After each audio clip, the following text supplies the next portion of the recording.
പരമപുരുഷൻ, ബ്രാഹ്മണൻ, ആധ്യാത്മികാചാര്യൻ, മാതാപിതാക്കൾ തുടങ്ങിയ ഉന്നതർ എന്നിവരെ ആരാധിക്കൽ, ദേഹശുദ്ധി, ലാളിത്യം, ബ്രഹ്മചര്യം, അഹിംസ എന്നിവയെ ശാരീരികമായ തപസ്സെന്ന് പറയാം.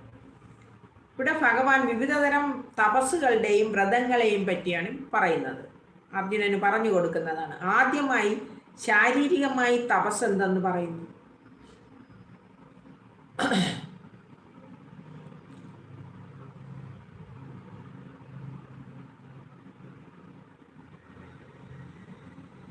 ഈശ്വരനെയും മറ്റു ദേവന്മാരെയും വിശിഷ്ട ബ്രാഹ്മണരെയും ആധ്യാത്മിക ഗുരുവിനെയും മാതാപിതാക്കളെയും വേദജ്ഞാനമുള്ള ഏവരെയും ആദരിക്കുക അഥവാ ആദരിക്കുവാൻ ശീലിക്കുക എന്നത് എല്ലാവരുടെയും കടമയാണ്.